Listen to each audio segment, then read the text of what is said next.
Once again, good day, Sir Ron. I am Julliene, Kaye, and Bigsang from BSM 12A. Okay, so I've done the proper hand washing and the open gloving procedure. So now I will be doing the Leopold'S maneuver. Okay, so we are doing this procedure to determine the number of fetuses. It is also to know the presentation, the position, the degree of descent, and of course the attitude of the fetus. Also, it is to identify the point of maximum intensity of the fetal heart tone in relation to the mother's abdomen. Okay, so let us start. The first thing that we will do is, of course, to wash our hands so that we can prevent the spread of infections. And now, I will be explaining the procedure to the client in a language that she can understand.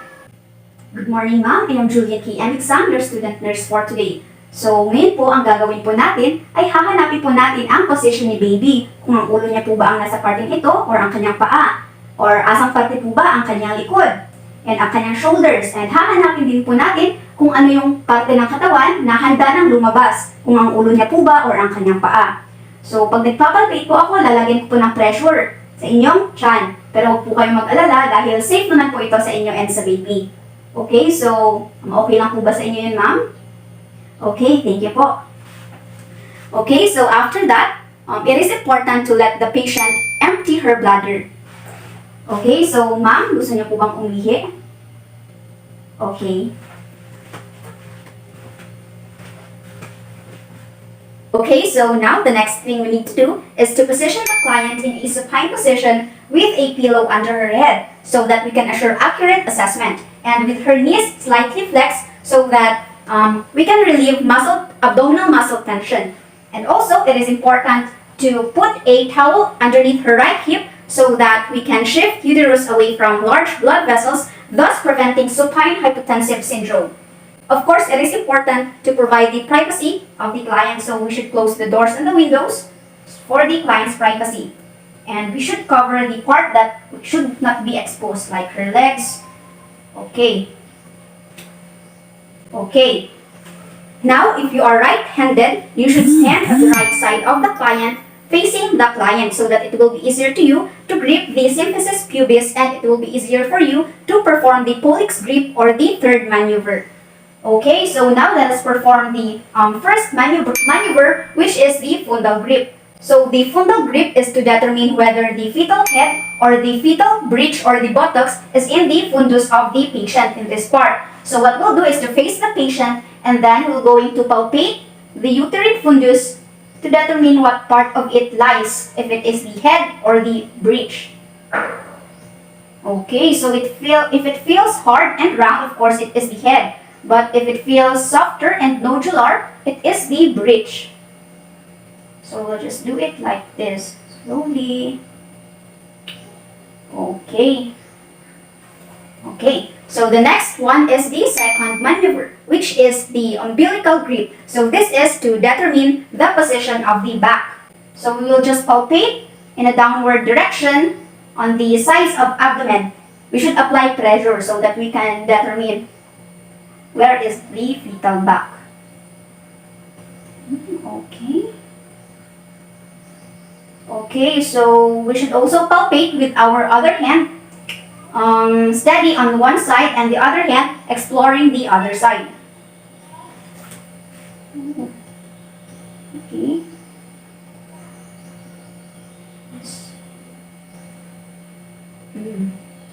So if it is a long continuous structure, it is the fetal back. Okay, so we will now proceed on the third grip or the Pollix grip. So it is to determine the presenting part of the fetus and if engagement has occurred. So what we're gonna do is to place our one hand over the symphysis pubis. Over the symphysis pubis and grasp the lower uterus or lower uterine segment between the thumb and our fingers to feel the presenting part. Like this. Okay, so now we're facing the client's feet. So the fourth grip is to confirm our findings on the third grip, and it is also to determine the flexion of the vertex into the pelvis. So what we're gonna do is we'll just move our hands on the side from the abdomen down to the patient's pelvis. Okay. Or down to the patient's pubis, I mean. Okay, so we'll just palpate for the cephalic prominence. Okay, so if the prominence is on the same side as the small parts, meaning the head is flexed. And if the prominence is on the same side as the back, meaning the head is extended. Okay. Okay. Okay, so now we will again locate the back of the fetus so that we can listen or we can listen on the fetal heart tone in a full minute.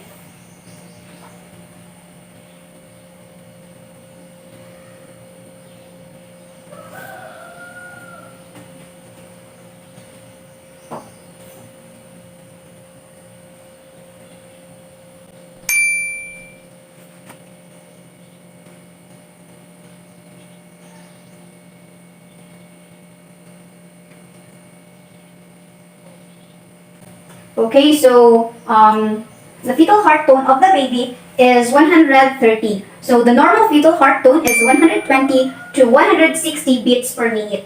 So the fetal heart tone is normal.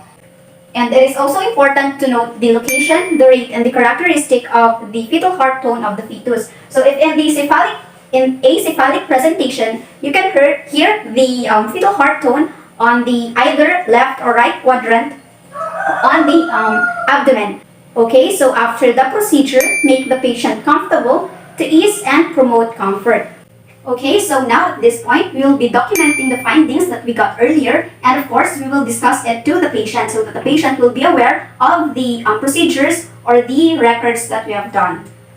So, ma'am, again, to summarize everything po, para aware din po kayo sa kalagayan ni baby, so, sasabihin ko po ang result ng ating nagawang procedure kanina. So, sa first grip po, yung pinakaunang procedure na ginawa natin, which is ang fundal grip. So, ang nasa part niyo po, nasa upper part ng abdomen ninyo or abdominal part ninyo is ang kanyang butt or ang kanyang puwet. So, second grip niyo naman po, ang nasa left side po ninyo is ang back ni baby, ang fetal back ni baby.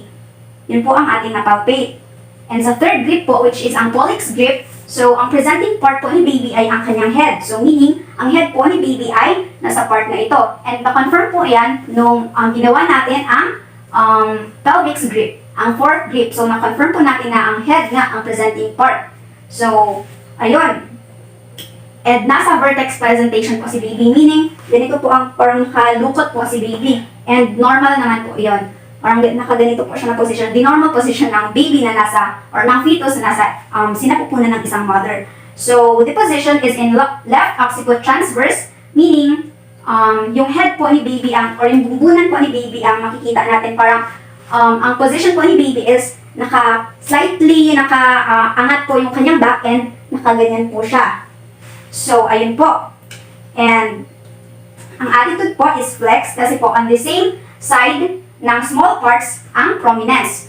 So, flex po, meaning, hindi po super nakaangat ang head ni baby sa inyong sinapupunan. Kaya, it is a very good attitude po. So, as I have said kanina, ang fetal heart tone po ni baby is normal, which is 130. Because ang normal range po ng fetal heart tone is 120 to 160 beats per minute. So, 130 ang fetal heart tone ni baby, so it is normal. And the location is in a cephalic presentation. Kasi nga po yung ulo niya ang nakapresent.